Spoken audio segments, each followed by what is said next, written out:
the key to all of these issues, the solving of the issue, is a comprehensive integration of society. Uh, and that's why I say that I avoid reducing everything down to the sort of Marxian economics and capitalism is the source of all evil, because people don't see it that way.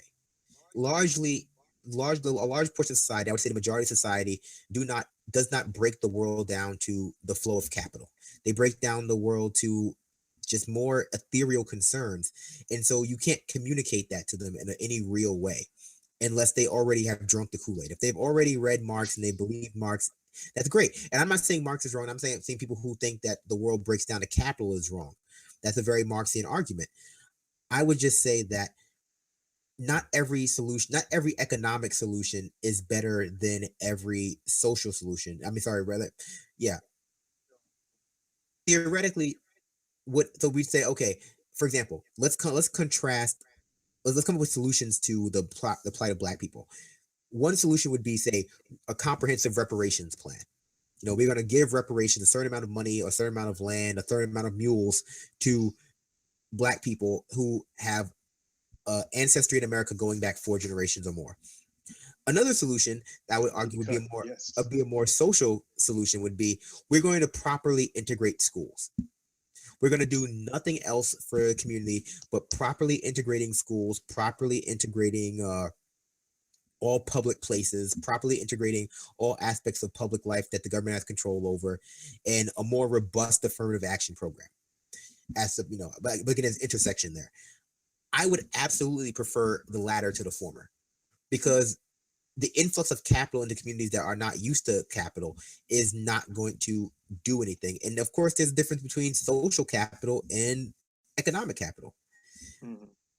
Access to one affects your access to the other. You can't simply say, well, if you give enough money to Black people, they can escape the bonds of racism. Maybe they can, maybe they can't. But more likely, they'll fall back into that system, or they'll become an anomaly, and it won't really affect the larger way society views Black people in general. I think that we've proven nothing else, that the proliferation of Black faces in the media, whether they be sports stars or rappers or random member on TV, has not had the effect of empathizing people towards the Black community. If nothing else, it's just made caricatures. It furthers certain stereotypes.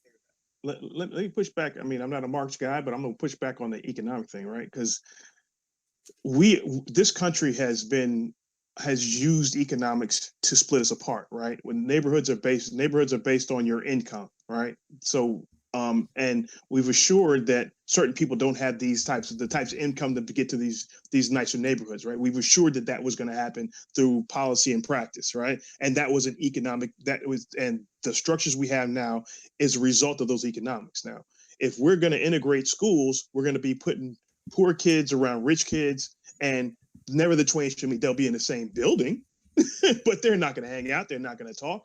If you go to any, like my kids go to a super integrated high school here at Huntsville High in Alabama, right? They go to this super integrated high school, but a lot of times you see these kids will hang out with their peer groups that they know, the people they know, the people they hang out with, the kids, the people that their parents know. Those are the social groups based on economic structures. That's what I'm talking about, right? That's how our country is split up right now. Whether we like Marx or not, that's how this is how we decided things were going to go. Back in I guess in the 70s, we decided, okay, we can't say, N-word, N-word, N-word. We're going to make sure they can't prosper. And we're going to make sure this group that does prosper gets the split as much as possible.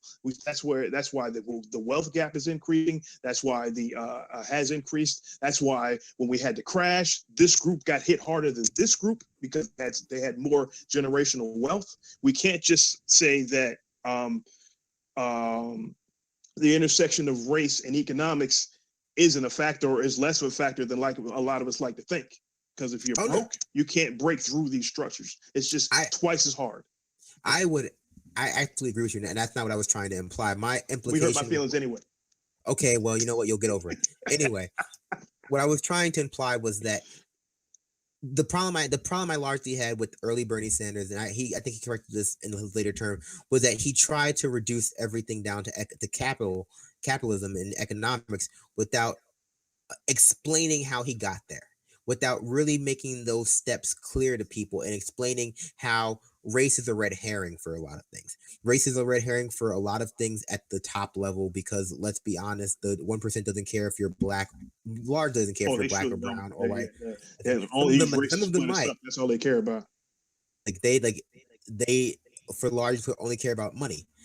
Hmm. But what I will Absolutely. say but I would say those of us in the lower 99 care a lot more about race. We can, like race is a reality insofar as it is a social reality and it has an actual effect on people's lives. I said race is not a biological reality. It is founded upon certain biological characteristics, but the social the social reality of race has very real biological consequences, and that explains the health gap between black and brown people and white people, even at the exact same economic level.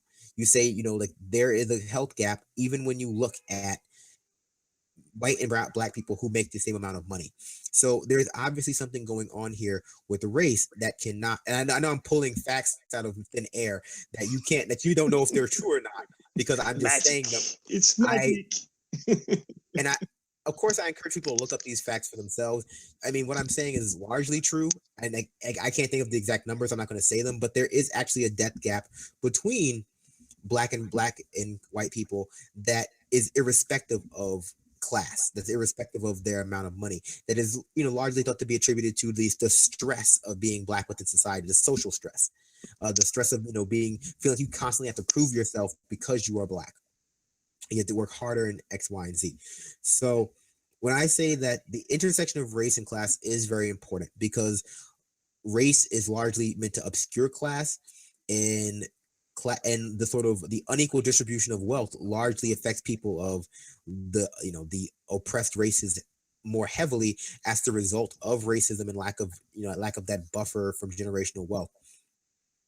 I just think that it's a mistake to try to reduce everything down to class, even if it's true, because people don't see the world that way. Like largely the world, like being black means things to certain people, so you got to meet them where they're at in terms of trying to preach your solution to problems. Hmm. Agreed.